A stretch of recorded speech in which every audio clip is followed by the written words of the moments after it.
Like he was your like breakthrough rule to say. I would say you know, the very first time one of the things I get to do, which I'm so lucky, and I'm only lucky this way because of fans Mm. like you guys all over the world. And you're all the same. Anime nerds are anime nerds. No matter if it's Germany, Cairo, Australia, Ireland, anime nerds are all the same. But Yeah, the to first some degree. convention I went to was uh, for Hiei, Mm. and I didn't know that anime had become really, really super popular. And I asked them, I said, "What are we going to the convention for?"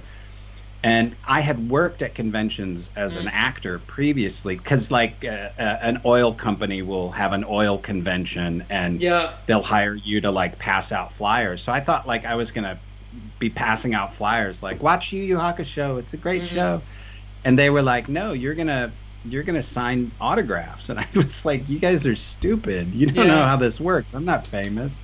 And then I got to the convention Mm. and they told me what time I was supposed to be there, and I sat down and I signed autographs. The very first time I signed autographs, it was for Hiei, Mm. and I signed autographs for almost 4 hours straight. And it was a line, just this huge line of people, and they were all like really excited to meet me, and I didn't understand what was happening because I went from signing no autographs in my Yeah. life to signing them for 4 hours.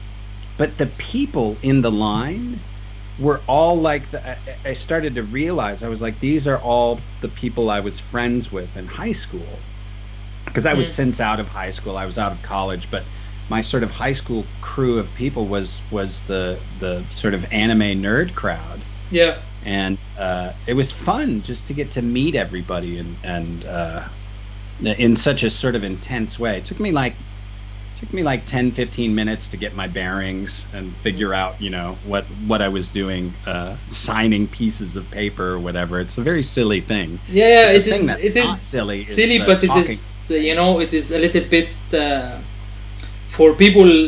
It gives them like this kind of connection. Like memory, for example. Like yeah, like Right. I never met any like I'd never been to a convention till today. Like I hope. Of course, I wanted to go. I was planning to go to a local convention here in Germany, and then Corona happened, and then there was no Right. conventions at all. So I never been in my life in a convention, but like from what I hear from everyone, like a small memory is what they remember. Like for example, like meeting a friend, meeting this actor. Like maybe for, as you said, like maybe for you guys as actors, you don't see yourself as like this character or this, but this is kind of a parasocial relation. Like we know you from the show, so like we expect to see this personality.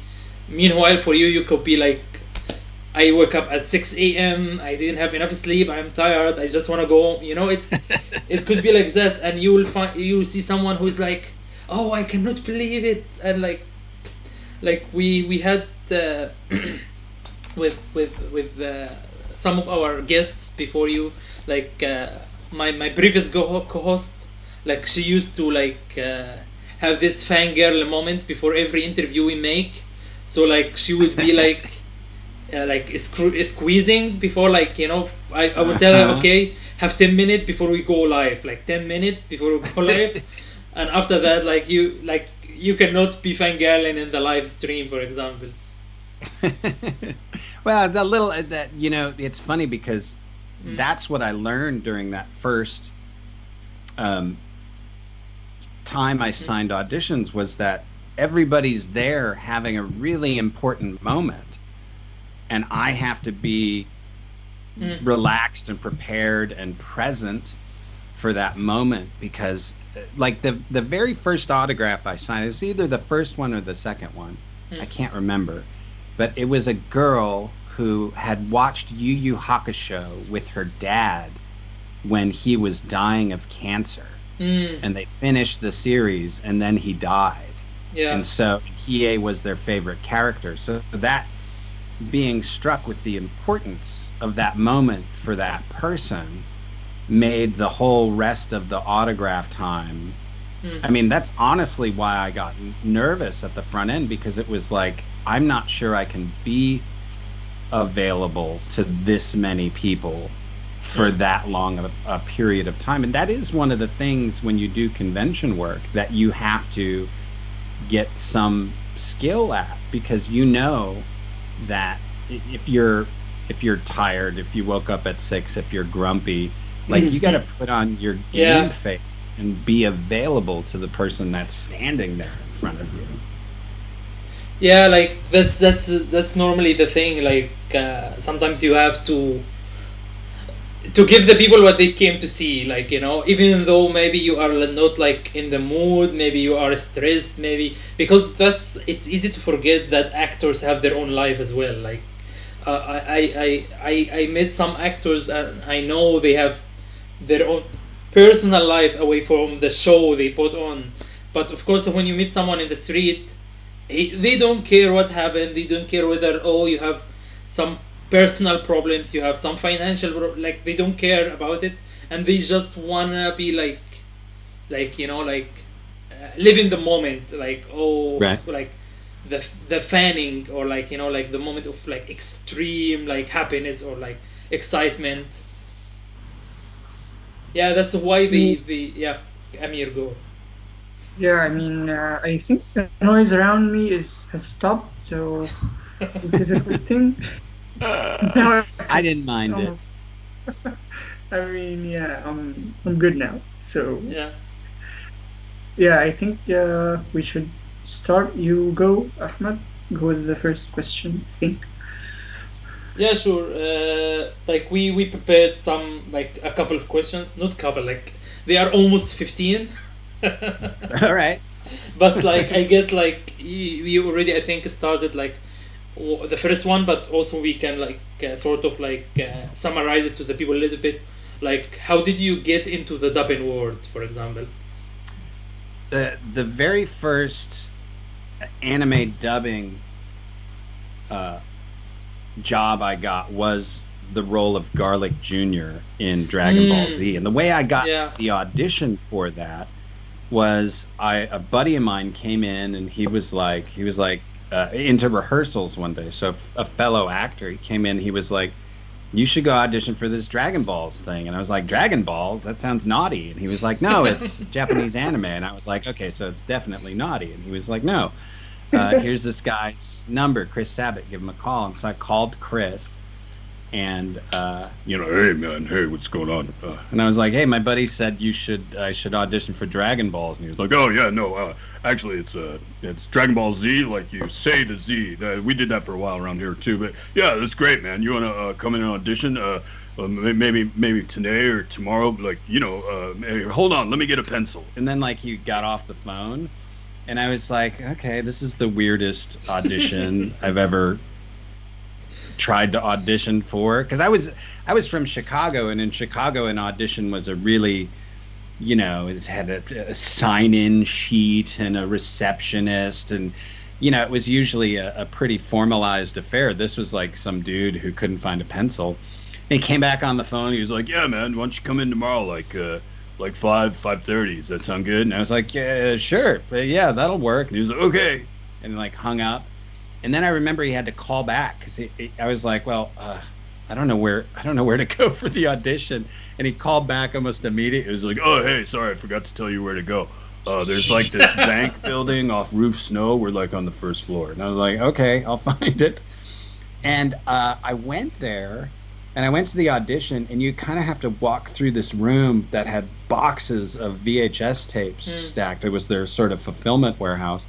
You had to walk through this like row of boxes to this back room, and the back room was like they had taken a blanket and thrown it over a table. It was like a voice actor starting out from home, except they had a really good whisper room, good mic. But this is for Dragon Ball Z, and so it was really rinky-dink when they started. And I auditioned. I remember I auditioned. "I'm gonna push you into the dead zone." And he was like, "Oh man, that's great. That's perfect. Yeah, that's awesome.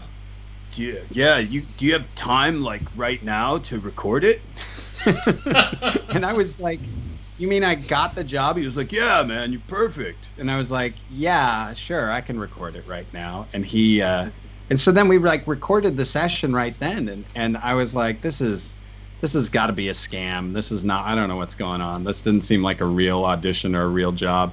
And right as I was leaving, he like ripped a piece of paper out of a notebook and he was like, give me your address so we can send you a check. And I wrote down my address and I was like, I'm never going to get paid. That was the dumbest thing I've ever done in my life. And then I got a check like 2 weeks later and I was like, okay, I guess that's real. And as soon as they pay you, you're like, this is the best job ever. Because like if you're doing it for free, it's fun. But when you just make weird, funny voices for a cartoon that people end up loving, an anime, excuse me. But in my mind back then, it was kind of like, that's a cartoon.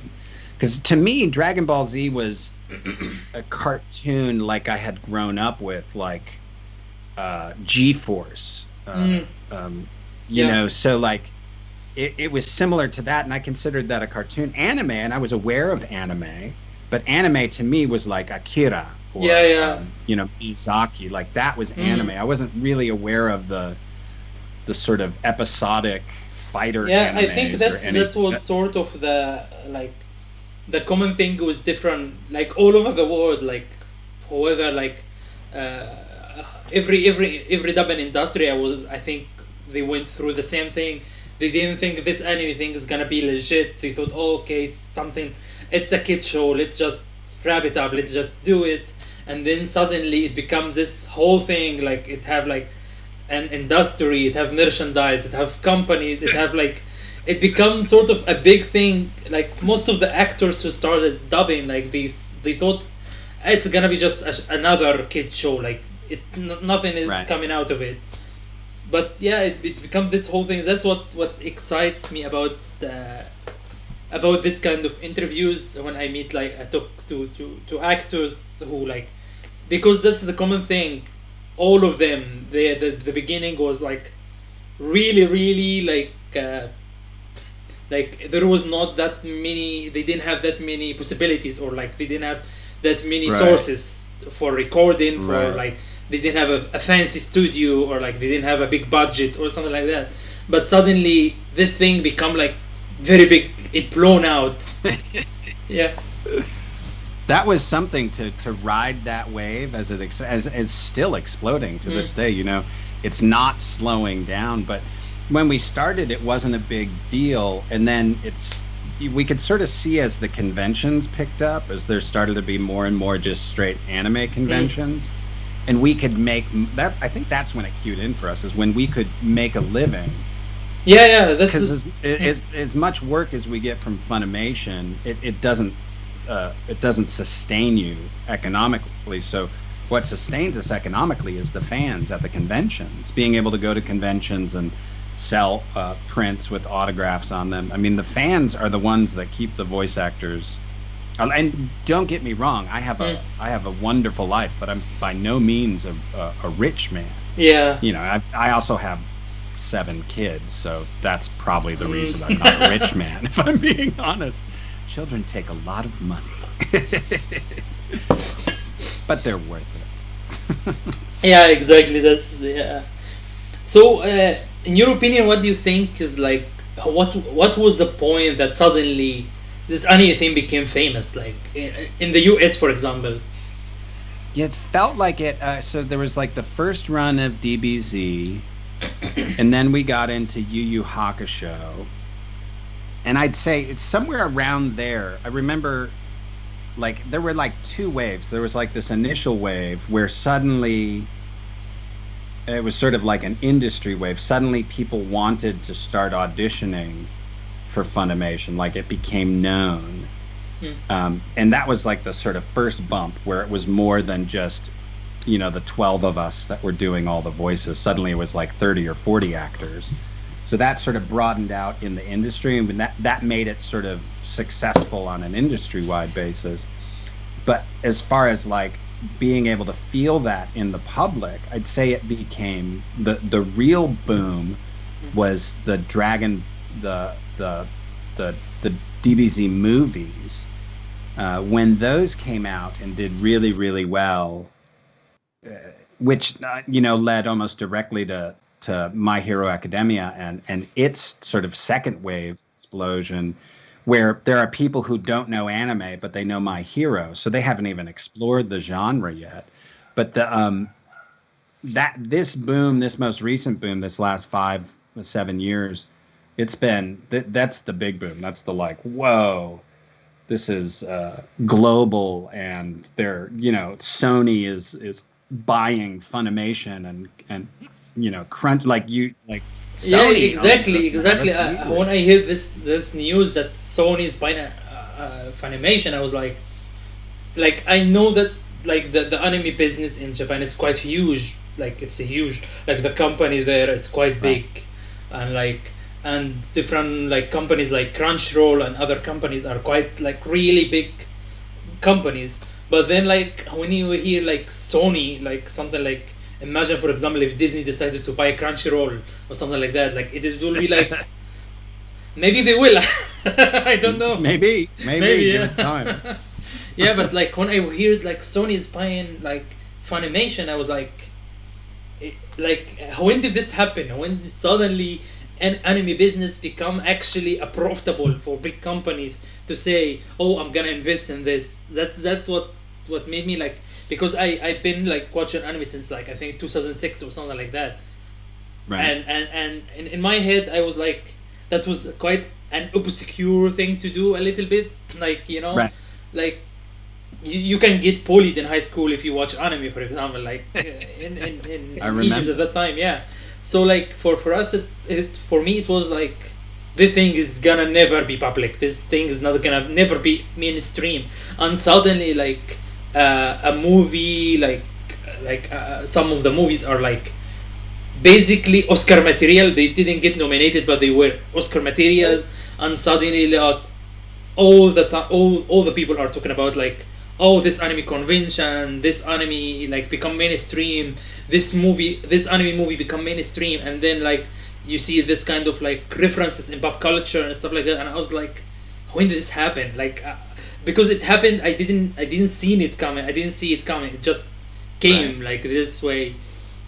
Right? Yeah. Now you're not watching anime. I mean, you give it for not watching it now, not for watching. Yeah, that's right. It's switched completely. That's what I was saying when we were young. We used to have to whisper about playing D&D and any of the sort of nerd stuff that we did. Now, people can be wannabe nerds, like pretend. Oh, you're just a wannabe nerd. You're not a real. And it's like, wait, wannabe nerd? That's not. You get that backwards. How is that a thing? That's the opposite. I don't get it. Like that's exactly what I meant. Like suddenly it become mainstream that people, suddenly it become cool to be a nerd. Like, right. Meanwhile, like I remember I got bullied so much get bullied when I was in high school or like in school generally, just for watching anime or watching cartoons. Meanwhile, I was like 15 at that time. Like I was already a kid. It's funny because it's now become, it's so mainstream that adults who missed it when they were younger, like imagine I missed anime when I was younger and in college. And so there's people who are 50, 60, 70 years old discovering anime for the first time. And there's an American actor, Jim Belushi, who posted on his Twitter, he was like, any good suggestions for anime? And he got like 64,000 retweets and 120,000 like likes and comments. And he was like, I had no idea how many, how big this would blow up. But so like, as people are seeing things like, Dragon Ball Z, certainly My Hero Academia, but like some of the high quality movies, the Your Name or any of the Hosada or Miyazaki movies, as those become sort of in the mainstream consciousness, then it's like, it's fun to watch older people discover this art form, because it is an art form. It's an art form that goes from really, really stupid booby shows or whatever to like really high class. And no offense to the fan service shows at all, but the sort of more narrative or drama based ones, that can appeal to college professors, whatever, so they could think about them intellectually as well.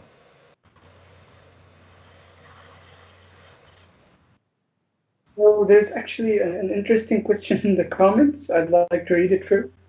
Sure. Someone is asking how does it feel like to like play a character like Show Tucker, and then you face the people in the streets and stuff like that. Like it's one of the most hated characters ever. I mean, yeah. So first of all, I love playing Shou Tucker. Shou Tucker is, and that's the thing. Like when I recorded the role, people were, I thought it was funny. I thought it was awesome. He was this, evil, twisted scientist. Like I thought the character was great. It's really, we like playing. I like playing evil characters. It's fun. It's fun to try to figure out what their motivation was. Yeah. So like playing the role, I was like, that's awesome. And then like I see Fullmetal Alchemist, and I'm like, I'm a horrible, horrible person. Like it's so terrible. And so nobody ever really gets angry at me at conventions. They get pretend angry at me, and I play the role of pretend villain. And I used to have this little Nina Alexander plushie. So I would pull it out from behind my little sign and go, Edward, fetch, or whatever, and make them cry, and they would get angry and shake their fists, and I hate you, and I was like, it's okay, you can hate me, and I'd give them a hug or make them hug the little plushie. It's a way of sort of purging because there's a strong energy around that. There's like that hurt people. What he did to Nina really, really hurt people. Like they couldn't get it out of their brain after they saw it. Like till today, you can see people like. Sometimes I do it as a messed up joke a little bit. Like like there is a day, I think it was like 3rd of October or something like that, and like they carve it in their like in the show, they carve it in their like watch. Remember 3rd of October, and every 3rd of October I will put the picture of Nina, and then I will just run. I will just be offline the whole day.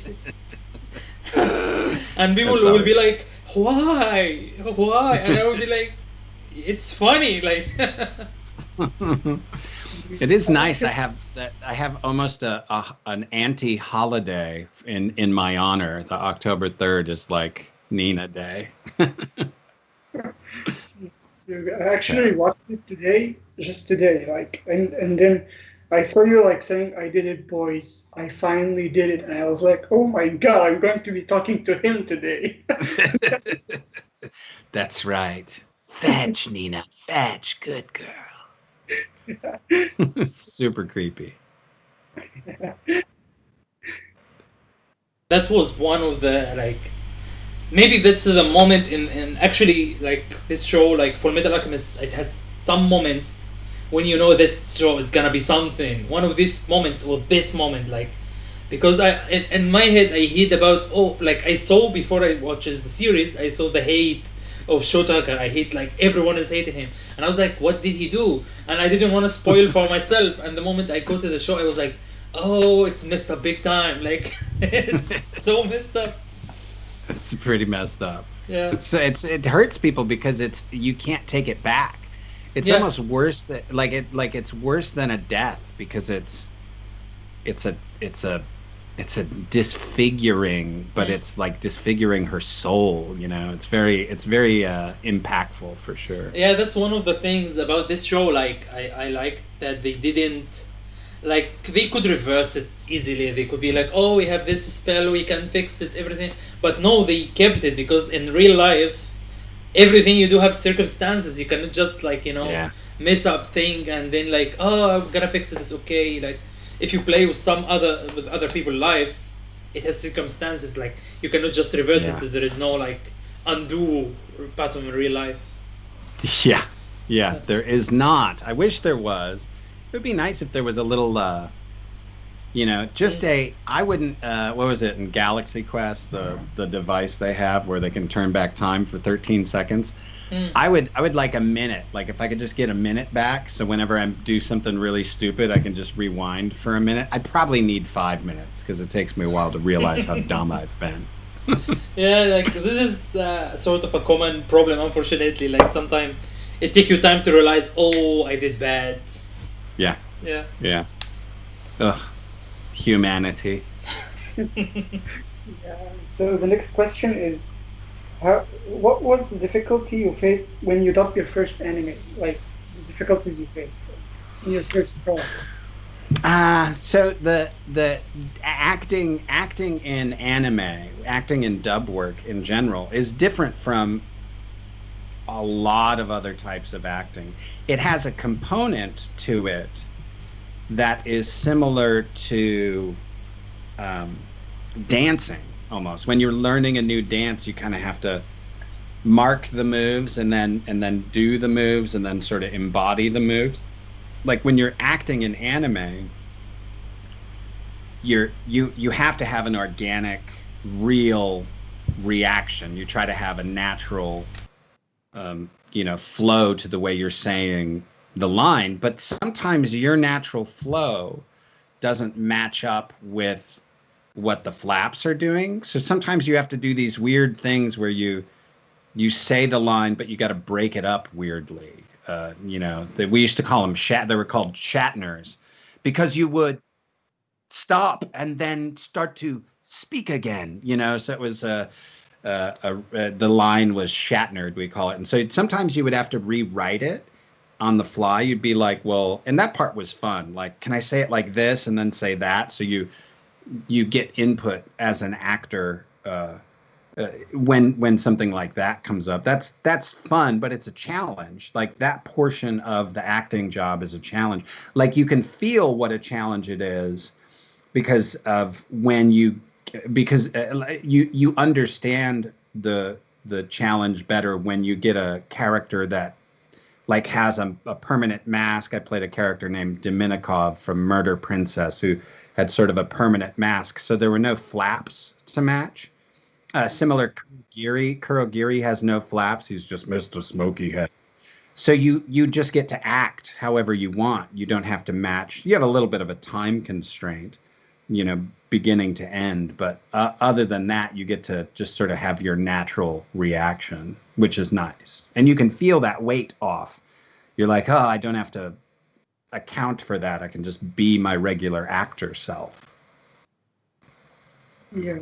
So the next question is actually like you've worked in so many different things like acting, directing, and writing.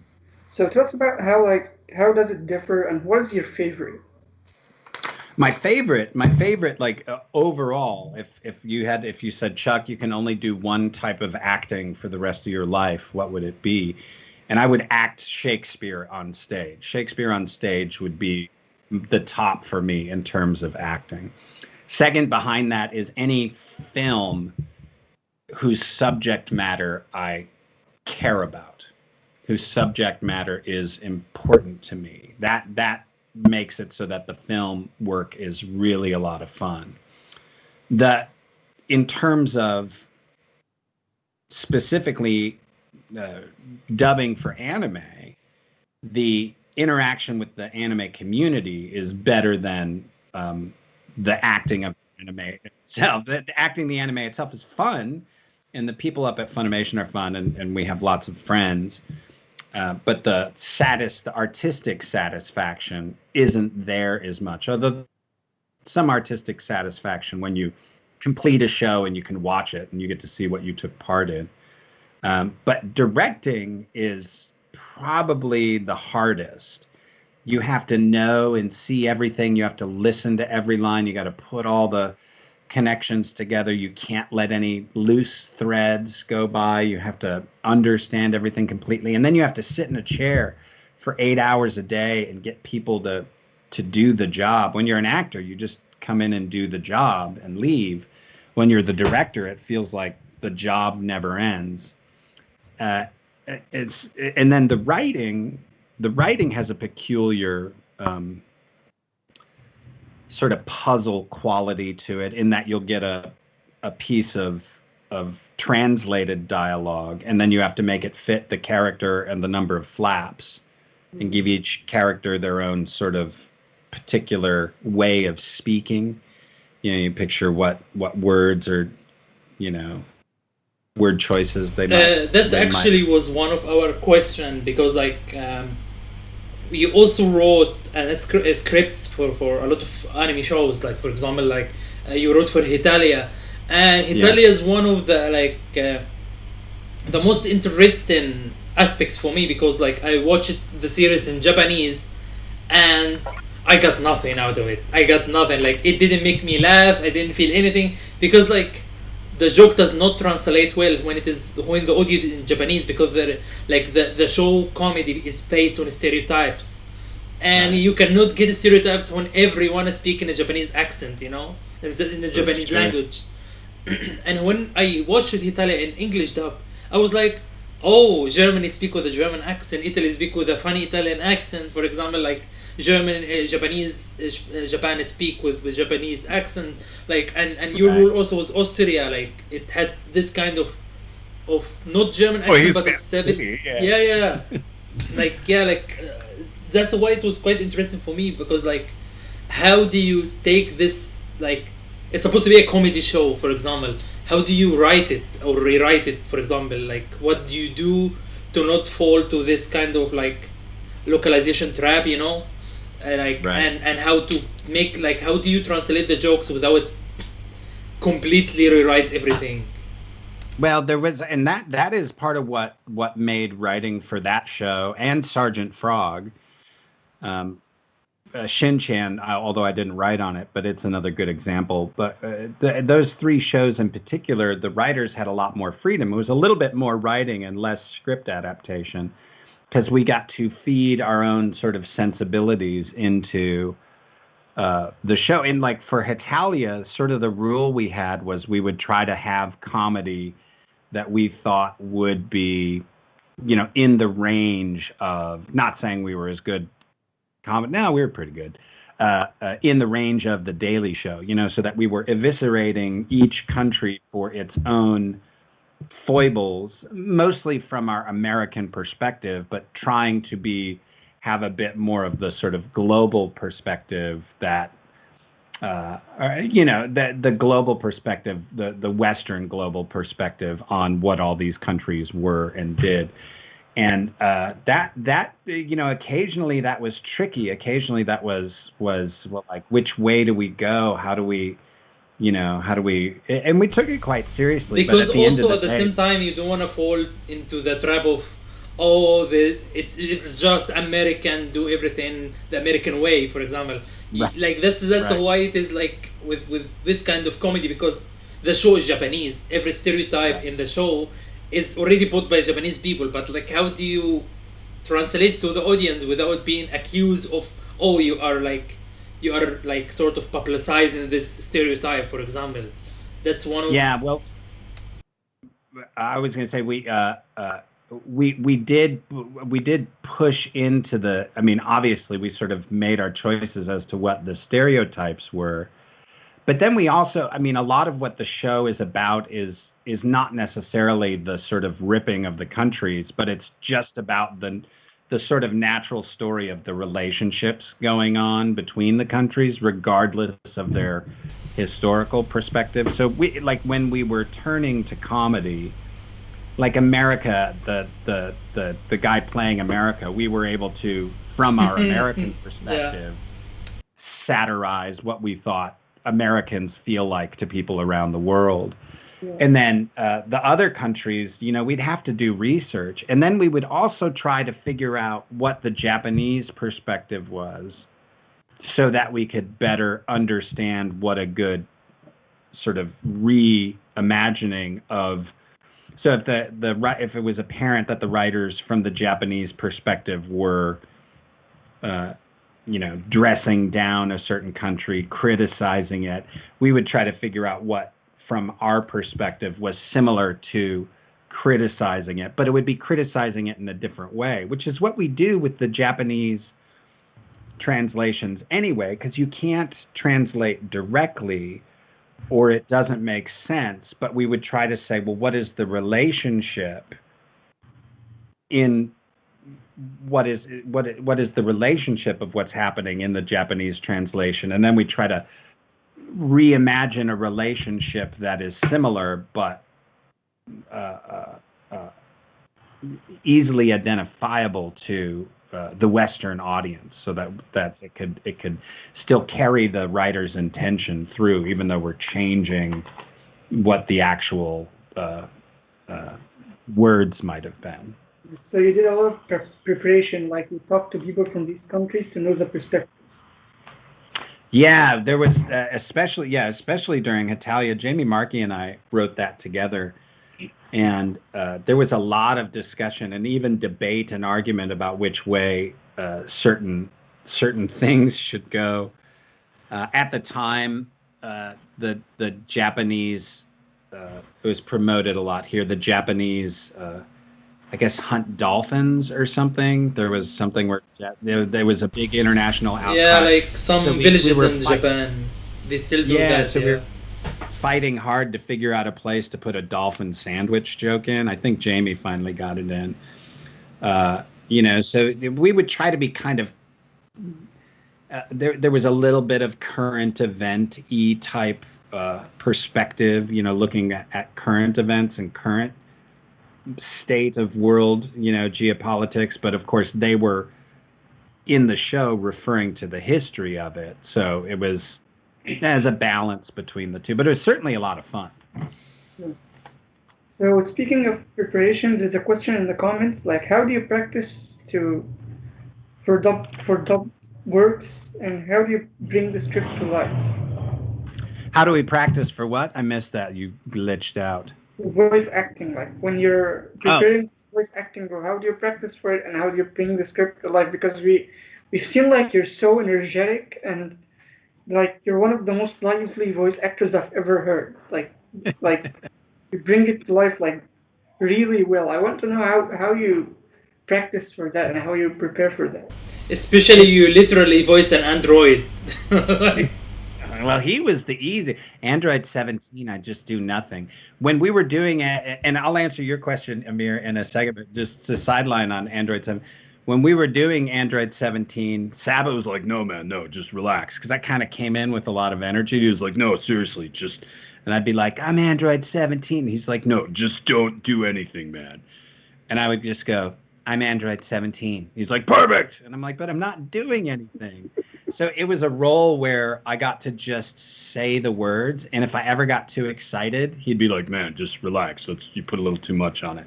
So I could just be very dead inside and say things. And he was like, I love it. But in answer to the question, how do you prepare for the role? Android 17 is a good example of one that ended up being an easy sort of acting challenge. But the thing that makes characters fun and acting fun is pretending, and that's what it comes down to. It comes down to pretending you're that character. What would it feel like? And we all know how to do this really well as children. And then as we get older, around the age 8 or 9, what they call the age of reason, when your brain shifts its sort of natural brain waves and shifts you out of that imaginative youth and into the sort of more literal adulthood, that way of behaving, that suspension of disbelief, that ability to see what isn't there, that's the core of bringing it to life. And then there's a lot of like technique that goes into that.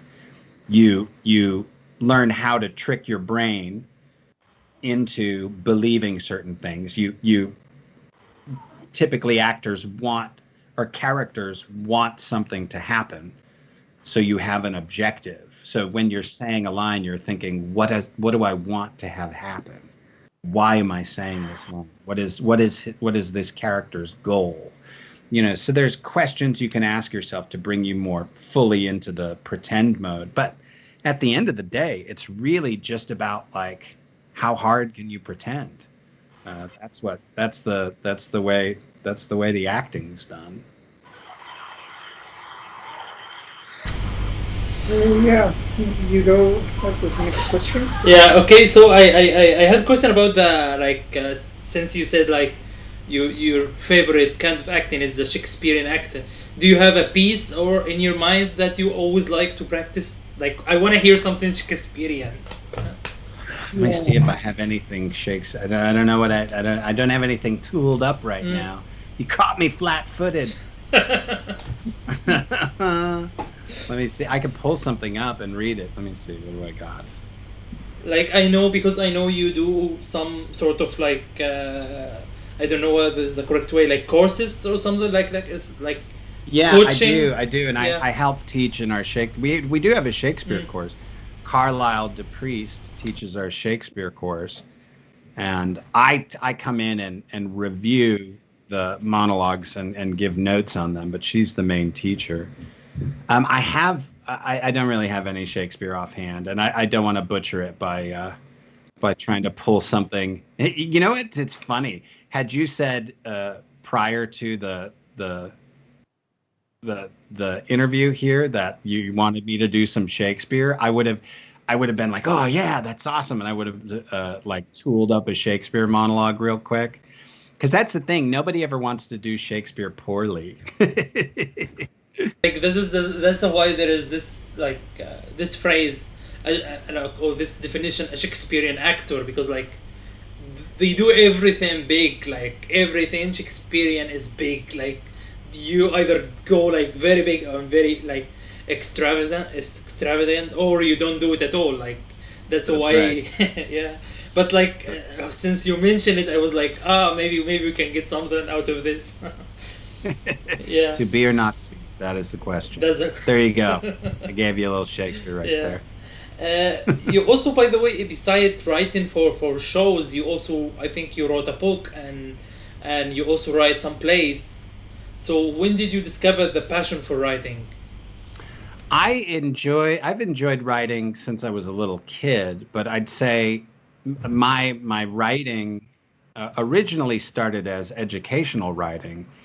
I would write children's stories or educational plays. I was a principal of a school for 6 years and a teacher there.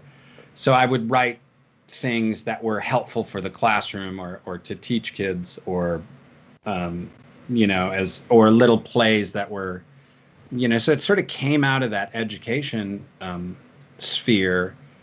And then I wrote, I wrote a film. I've written a couple of films. I've got another one that's on the way. I wrote a folk tale, it's a fairy tale, Snow White and Rose Red. I did that that's in verse. In the light of your heart, near the dark of your mind, where all stories are knitted together in time, spins a tale out of love as you snuggle in bed with two sisters whose names are Snow White and Rose Red. Now, Snow White is a name which you've sure heard before, and I bet you can name at least 4 of her dwarves. Her fair sister, Rose Red, although not as well known, was her constant companion until they'd both grown. Up together they grew in a house without light. Oh, that is, till one day, when some wrongs were put right. And then it goes on for like another 16 pages. But there you go. That's it's not Shakespeare. Yeah, but it's a performance. That one I was comfortable with. I can say my own poem. I can do most of it by heart. But it's a pretty long one. I'm proud of it. Yeah, so basically, like when it comes to writing, it's like it's all about like the emotional connection to the text. At least for me, because I did before, like I did some writing in college and I studied literature, and I've been writing as an amateur for a while. So speaking of emotional connection, someone is asking like in the comments, do you emotionally interact with your characters? Like, do you ever feel like you're sad because your character is sad, and you're like after you play it, like, do you feel sometimes like you're affected by the character? Yeah, that is a job hazard, and it is something to be aware of, that when you portray it's especially apparent when I used to do a lot of theater, so that I was inhabiting the body of the character for a long period of time, 7-hour rehearsals, 3-hour, 2-hour performances, months at a time.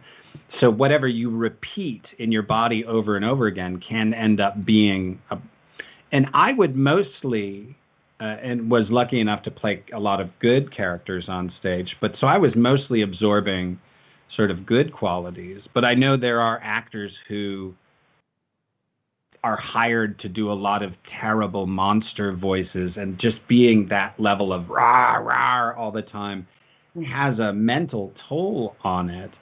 And I think the way to alleviate that is to have plenty of other hobbies. Yeah. And to always be relaxing towards your neutral state. So your sort of natural neutral place where you feel very comfortable, and not like you need to go forward or back, but right here is, perfect. That is that sort of a typecasting as well? Like, with that considered typecasting? Yeah. It's, sometimes people get typecast because of the quality of their voice and how they sound, and it fits in a particular region of characters.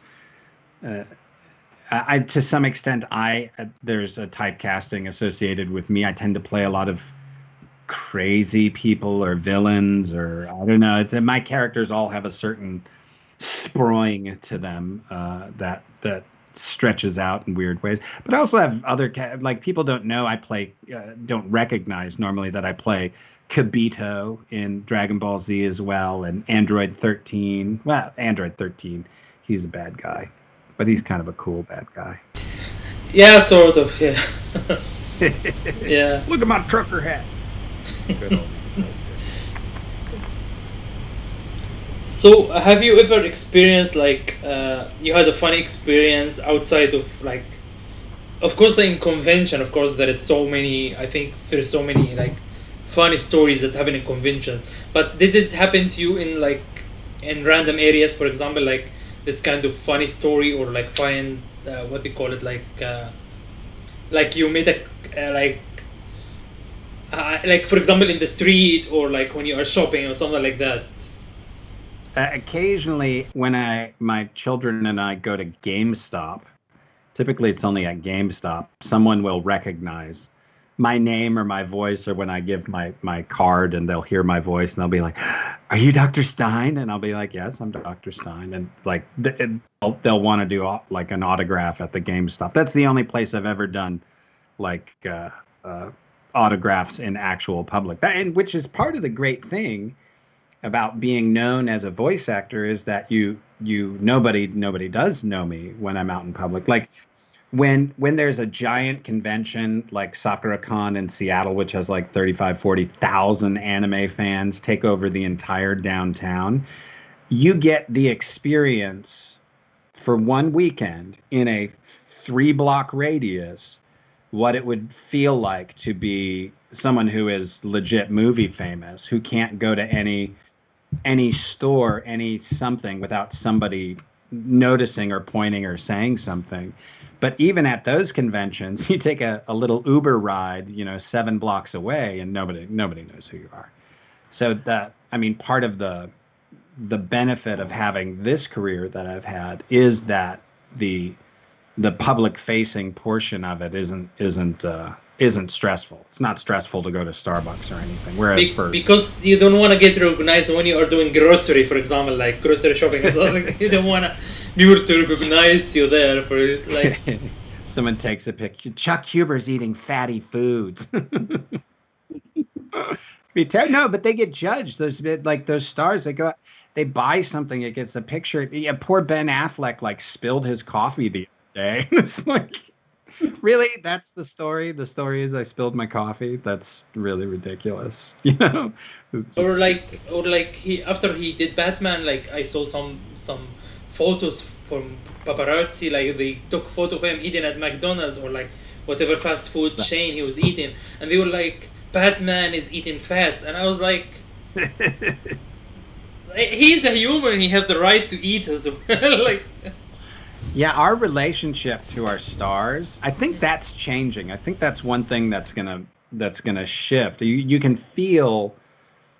I've told people that the great thing the internet has done for the world, besides connect people like us in Cairo and Germany and Texas, that it has distributed or redistributed a lot of things that were held, like the Airbnb, the way that has empowered people with little people with property or even just an extra bedroom to make money. And Uber has taken the sort of taxi monopolies away, and everybody can be their own taxi. And I think it's to some extent with YouTube and Twitch and podcasts that it's redistributing fame in that way too. There's still always going to be movie stars, but there's not but there's more of a.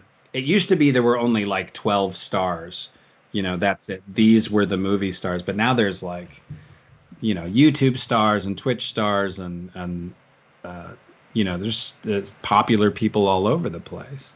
yeah, because I also watch a lot of American podcasts about anime and stuff like that. And when I hear that YouTubers have like horror stories from fan, I would be like, YouTubers, like, why like this kind of obsession with fame, like to have like a horror encounter. I with was your at a fans. convention. I was at a convention one time, and screams like I had never heard before at a convention, and I was like, "Who just showed up?" And they were like, "It's Mr. So and So," or it wasn't like Mr. Beast or anything, but it was someone, not even a YouTuber whose name I knew. But that's the power of it. If you have, you could have 150,000 fans, but if 10,000 of them are in one city and you show up at that city and half of them show up to see you and you have 5,000 people waiting to see you, you're a massive star for that. That's huge. That's big. I have like I get like 100 people show, but still that's huge. That's a big deal. 100 people who wanna get your autograph. That's different, but it's easy for sure. It's easy. So about situations, there was like another like, so you may have funny situations in the streets. You said you don't accept in-game stuff, but what about in like on set when you're working? I'm pretty sure there are like funny situations with other voice actors when you're Sure. actually recording, and like every voice actor we've had in this show had these kinds of stories. Yeah, So- I'm notoriously boring. There was one time I did I did a show called Shin Chan, and the character Hiro Nohara sort of comes home from work, and the animation is him taking off his business suit and tie, and he sort of turns it into a striptease, and he's like, "Ooh, Hiro, hot for Hiro," and it embarrassed me. And Zach was the director, Peter was the engineer. They had never seen me get embarrassed before, so they basically locked me in the booth and kept playing my striptease over and over again, and had like other people come in and watch me be embarrassed. That was fun. That was good. Yes, it was fun for me too. I mean, if you can't have fun being the object of a joke like that, you're living life too seriously. Because that was funny. Because I was embarrassed. Speaking about booth, like I hit something, I don't know whether it's correct or not, but like, is it real that like the first actor who come to the booth is the first to record lines? Is that a real thing? Yeah, so so whoever, they'll schedule you based on your schedule. So you never know if you're going to be listening to the other actors or just getting the Japanese voice actor and then responding to that. So the later you are in the schedule, the more of the recording will be laid in. Yeah. So I will move to the next question. Yeah. I'm moving to the next question. Yeah, like I think your longest, I think your longest maybe rule is in Dragon Ball Z, and like Right.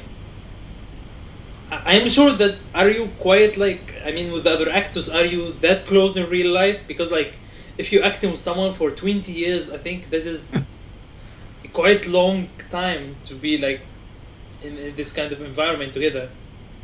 Yeah, you know, it's interesting. When we first started out, we were all young. We were all in our, 20s, or some early 20s, some late 20s, and so there was a lot more hanging out in the beginning because you're young and you don't have families. And now everybody's older and we all have families.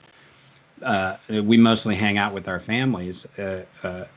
But the place where we do get to hang out, which is always really fun, because it's like a shuffling of the friends, is when we go to the convention. So you get to a convention, you're like, "Hey, I haven't seen you," and then you're like, let's go grab coffee or whatever, or like let's do breakfast tomorrow," and then you sit down and catch up and have breakfast. Or there's a mixer or a party, so you get to like hang out with them at the party.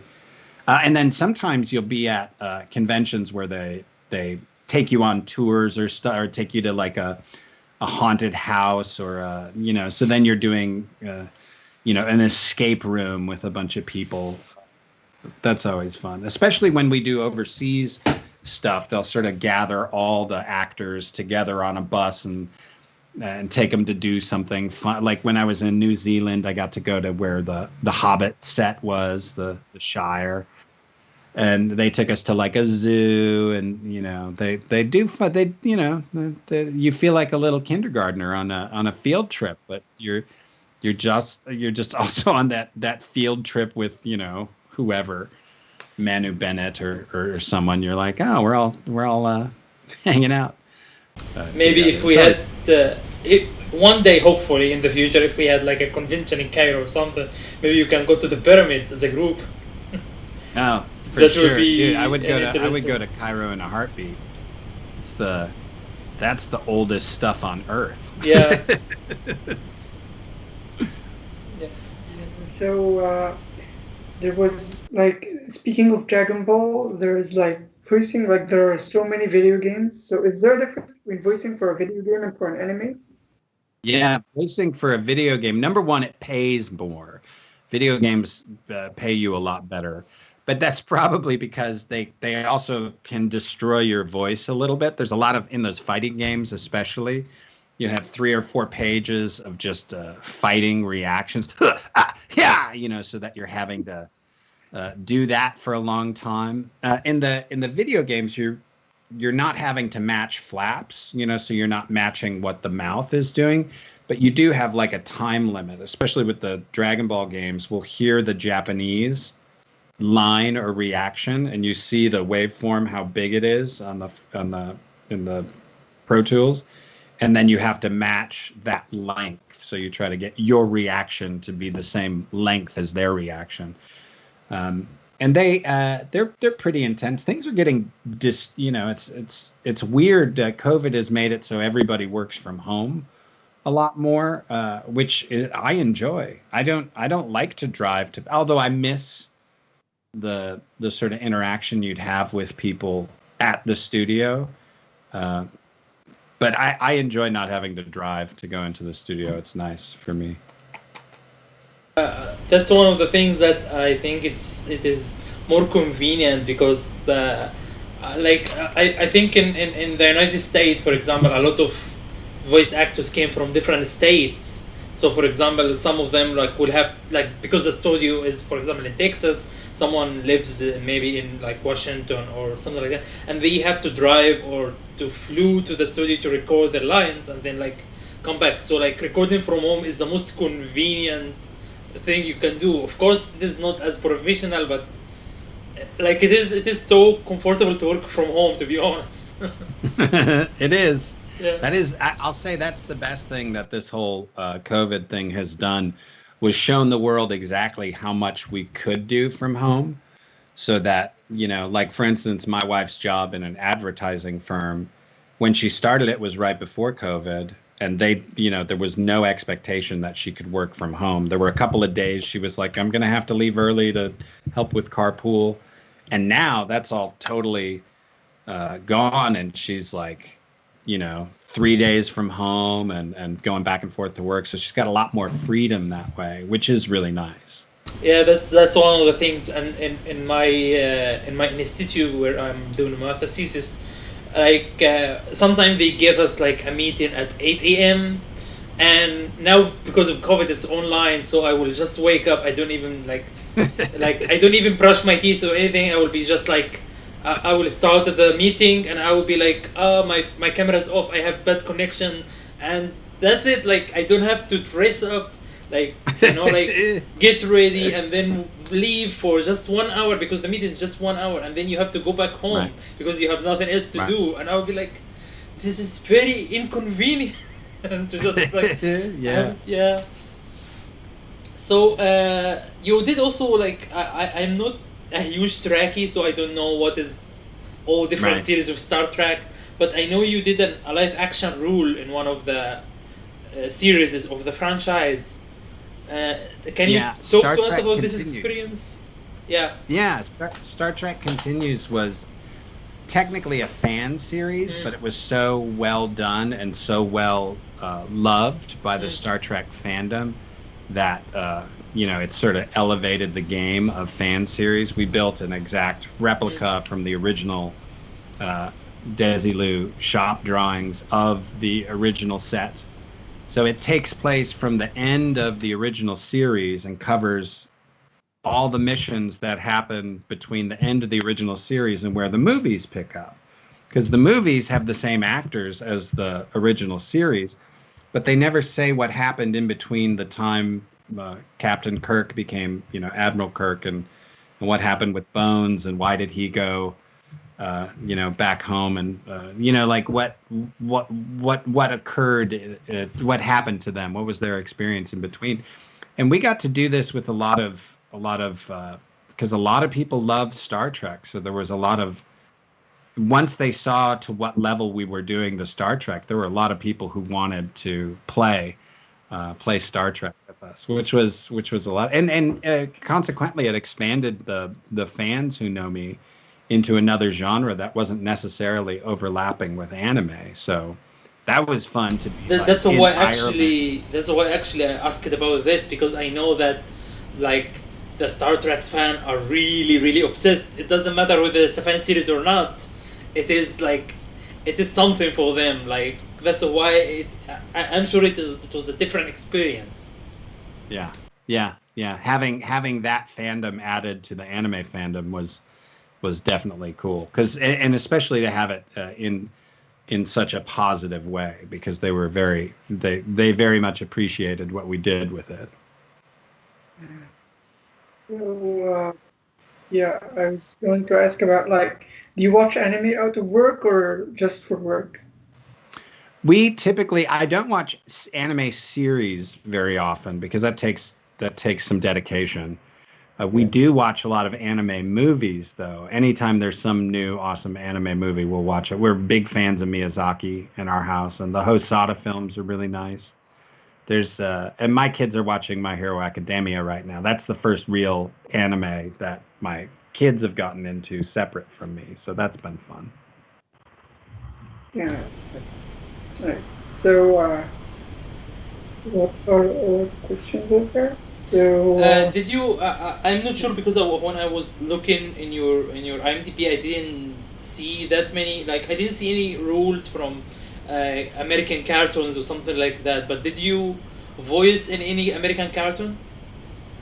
No, I haven't. It's all been anime for me so far. Most of the American cartoons are done in New York or LA, and I'm in Dallas, so that's why that is. Yeah, I probably would if I was in LA. Because we had one question from my enemy list, like we posted on my enemy list about the interview, and we had a question from my enemy list about what is the difference. I don't know whether you know this or not, but I'm gonna say the question, like, because Sure. like acting in cartoons, maybe they have different, because it is already in English language, So maybe they have different kind of like voice commands or I mean like voice directions, for example, from the director. Or an anime, of course, you have. So, do you know anything about this? Like, what is the difference between the voice direction from a cartoon or an English-speaking animation, maybe? Well, I'd say the primary difference is that the English animation are prelay, which is where you get to act just from the script and not have to match the animation. Whereas when you're doing dub work, you're acting to fit the animation. So the animators animate around how you act in sort of prelay work, but when you're doing dub work, you're constrained by what's already been drawn. Yeah. What about writing though? What is your favorite writing rule? Your favorite writing is your favorite thing out of the things you've written? Probably, I enjoy writing the poetry. The Snow White and Rose Red is probably my favorite piece that I have right now. I've started writing some other poetry recently. I figure historical times require people to examine them with poetry. So I've started examining the current state of our world with some poems, so that people can decode them later and try to figure out whatever they end up saying is the history, because they'll make it up one way or the other. Do you have another piece for us from any kind of poem? No, I don't think so. That's the only one that I have offhand for sure.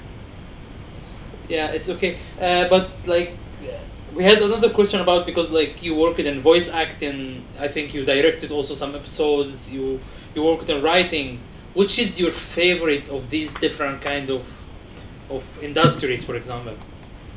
Of those three, I like the acting. The acting's probably my favorite of those three, followed by writing and then directing. Directing's the hardest. Did you direct a full show before, or just specific episodes?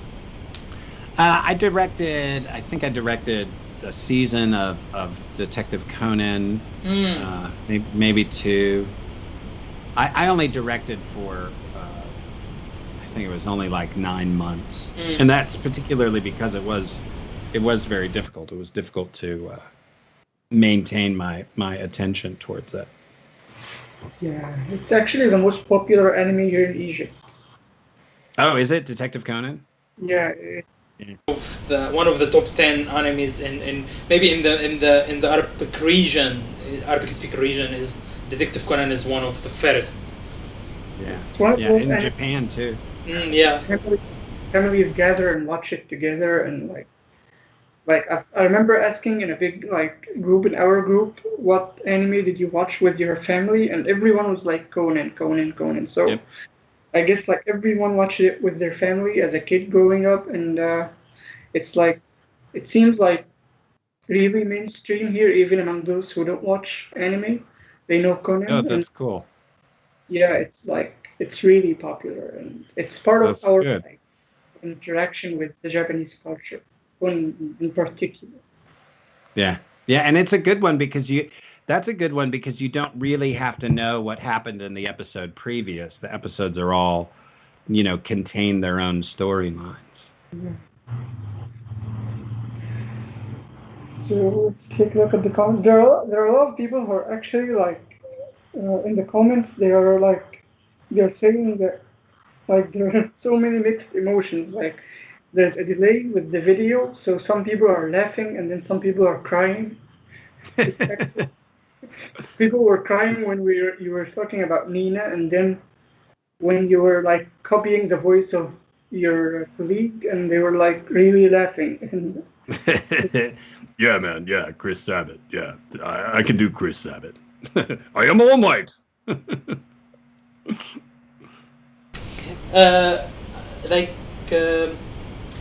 One of the questions that we ask always for actors, but of course not a lot of actors know, but maybe because you've been in the industry for quite a long time, maybe you can tell us, how do they choose or select an anime to be dubbed, for example? Who tell you, let's dub this anime, or who have this decision? Yeah, that comes from people above us. That's the Funimation side of things. As actors, we show up for whatever they want us to show up for.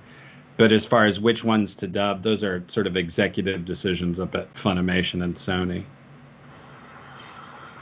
But for example, it doesn't have like a specific kind of standard or a specific kind of licensing issues. Like it's all from the company. The company decides what to go with. Yeah, that's all that. And I don't, and I've never been part of that portion Hierarchy. of it, so I have no idea how that works. Yeah.